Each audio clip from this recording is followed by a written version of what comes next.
Assalamualaikum warahmatullahi taala wabarakatuh. Hari ini kita teruskan dengan topik seterusnya, iaitu 4.1.7 penggunaan pernyataan SQL, dan juga saya gabungkan terus dengan penggunaan pernyataan SQL yang melibatkan ungkapan boolean, iaitu or dan juga and. Okey, jadi pada akhir video ini pelajar dapat menggunakan pernyataan-pernyataan SQL.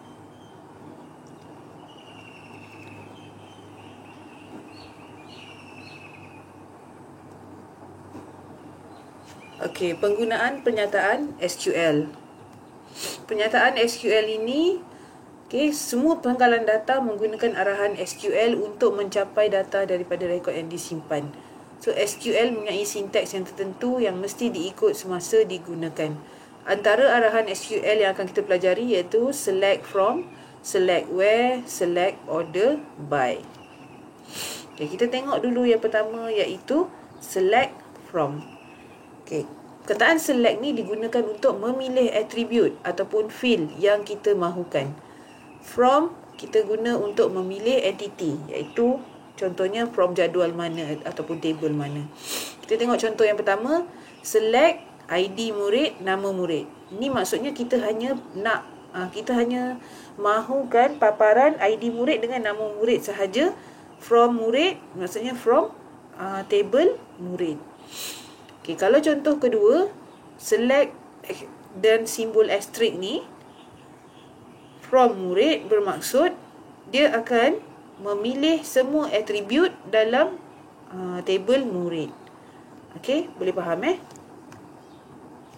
Saya terus tunjuk contoh lah. Okey, macam mana kita nak buat query dalam database kita? So, mula-mula kita buka balik semula tugasan 1, database tugasan 1 yang telah kita buat sebelum ni. Okey, kita tekan create dan kita tekan query design. Okey, kita masukkan table mana yang kita nak. Kita nak tadi daripada table murid. Dan kita tekan, kita nak daripada table murid, so kita tekan add. Okey, dah masuk, tekan close.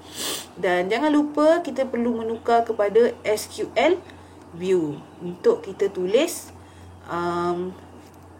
kita tuliskan arahan tersebut, arahan SQL tu. Pertamanya saya nak tunjuk dulu select asterisk tadi. Select asterisk. From murid ni dia automatic lah keluar sebab kita dah pilih table tu tadi. Okay, tengok apa benda yang keluar agak-agak. So, bila kita dah tulis, kita kena run dia. Sebab ni sebenarnya arahan, dia coding. So, kita kena run dia lah. So, dia macam saya cakap tadi, kalau kita pilih select asterisk, bermaksud semua atribut dalam table murid akan dipaparkan. Okay, boleh faham Baik, kalau kita nak pergi balik dekat SQL tadi tu macam mana? Kita tukar balik view dia kepada SQL view. Okay, now saya hanya nak paparkan nama murid. Nama murid. Oh, sorry. Saya nak paparkan ID murid dan nama murid. Jadi, kita kena buat dengan koma.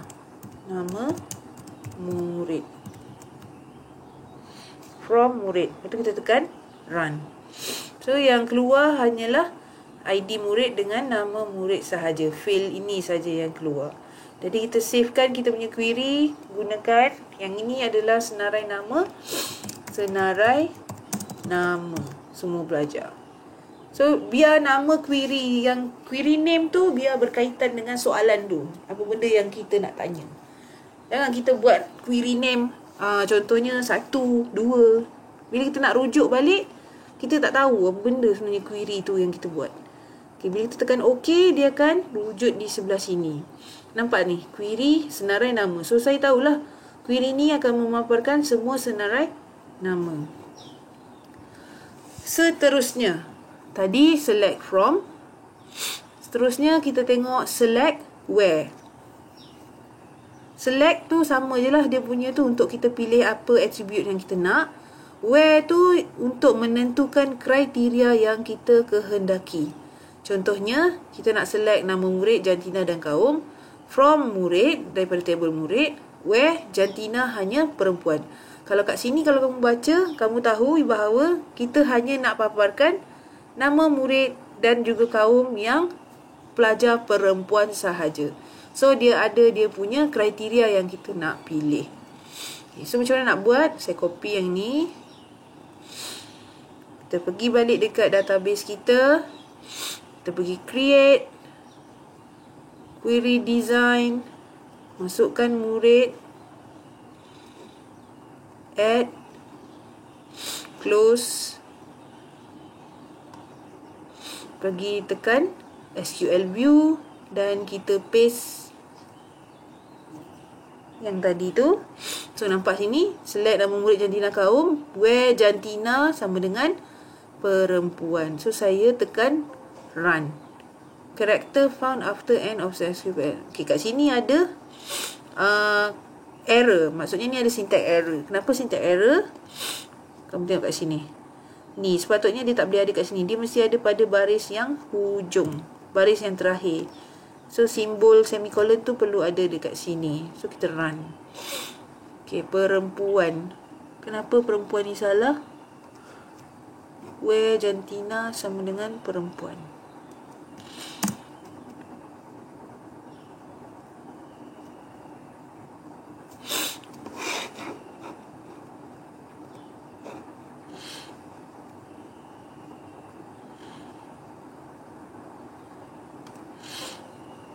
Okay, saya cuba buat sekali lagi.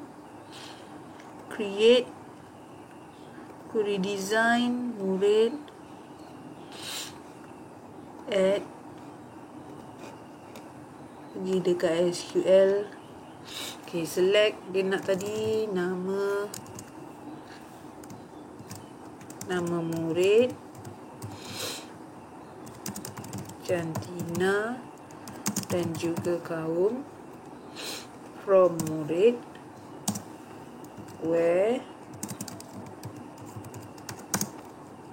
jantina sama dengan perempuan. Run. Baru keluar. Okey, saya nak bagi tahu kat sini. Untuk query punya untuk penyataan SQL ni dia bukan case sensitif. Maksudnya tak kisah guna huruf besar ke huruf kecil ke untuk yang kat sini. Kecuali yang inilah select, from dengan where ni kena huruf besar. Yang lain ni semua kena, yang ini tak ada masalah. Tapi kalau untuk dia punya nama murid jantina kaum ni kena ikutlah variable dia kamu tulis macam mana. Sebab ni adalah variable kan. Yang ini tak ada masalah lah. Dia punya data kat dalam tu tak ada masalah. Kamu nak buat huruf besar ke huruf kecil ke, dia boleh je. Okay, so bila kita run, kita tahu yang kita nak pilih pelajar perempuan sahaja. So kita savekan pelajar perempuan. Okay. Seterusnya kita dah buat select where. Now kita pergi kepada select order by. Order by ni je kamu dah tahu dah. Dia punya daripada perkataan tu je, maksudnya kamu kena susun dia, isih dia. So order by ni adalah mengisih data mengikut susunan menaik ataupun menurun. Kalau menaik kita tekan ASC, ascending. Kalau menurun kita tulis DESC, descending. Okay, kita cuba buat macam mana kita nak buat untuk senarai nama ni menaik. Okay, kalau macam ni dia menaik tak? Cuba tengok yang pelajar perempuan ni. Dia tak menaik kan? Damia D, D, J, D balik semula. So sekarang kita nak buat yang menaik. Kita pergi kat create, query design,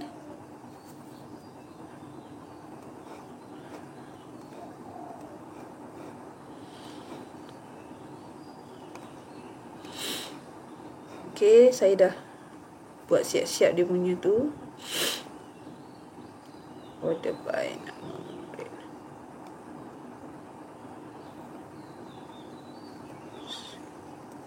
Saya pergi balik kat sini, saya paste. So nama murid ni kita nak ascending. Jadi kita kena tulis ASC. Cuba run. So sekarang nampak tak nama Devi ni tadi kat bawah kan? So dia dah susun lah. Sebab huruf D dia di atas. Dia susun ikut susunan menaik. Jadi kalau yang ini kita nak savekan sebagai apa? So kita kata pelajar perempuan ASC, ascending, susunan lah. Okay, kalau kita nak buat descending pula macam mana? Kalau kita nak buat descending, kita tukar je lah dekat sini. Pelajar perempuan ni, kita pergi dekat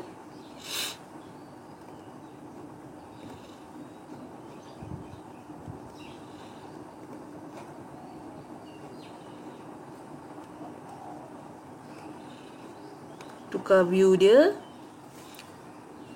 Kita tukar je lah kat sini.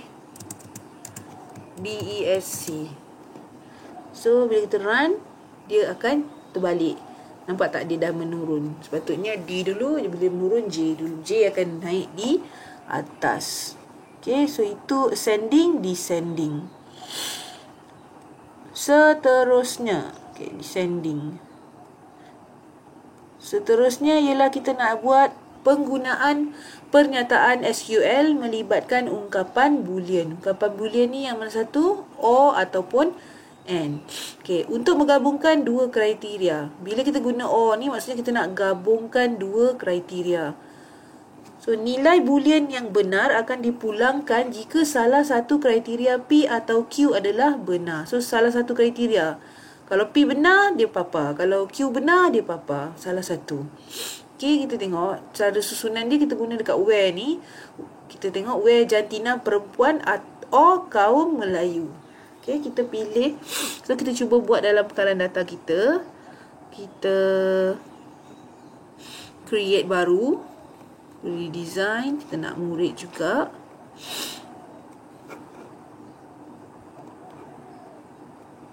Okay, tukar kepada SQL view. Saya dah buat dia punya tu awal-awal sebab nak cepat. Okay, kita ambil yang O dulu.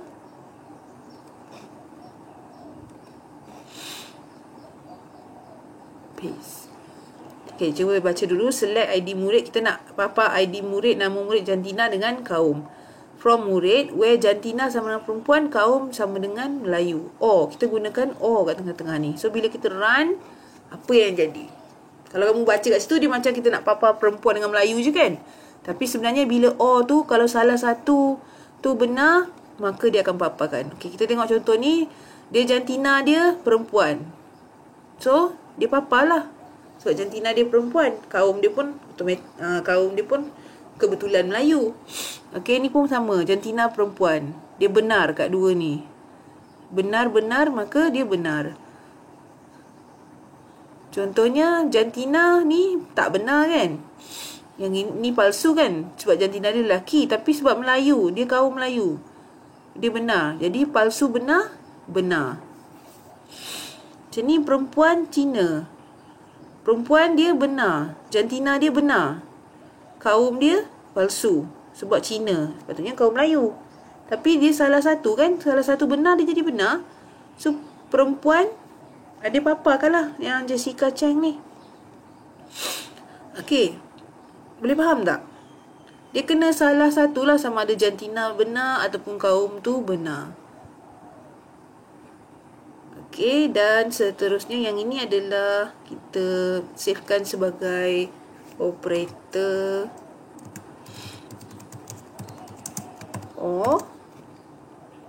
Okay, now kita nak buat pula kalau operator and. Kalau operator or, macam inilah dia punya output tadi. Okey, operator and pula, nilai boolean akan menjadi benar jika kedua-dua kriteria benar. Dia mesti P dan Q. P benar, Q benar. Kalau dua-dua benar, baru benar. Kalau P palsu, Q benar, dia jadi palsu. Okay, kamu tengok balik dalam buku teks. Boolean and dengan or ni. Dia ada penerangan dia. Okay, now kita cuba buat dekat SQL. So, kita create yang baru. Pergi ke query design. Pilih murid. Kita add dan kita tukar kepada SQL view. Okey, so saya nak pilih yang ni.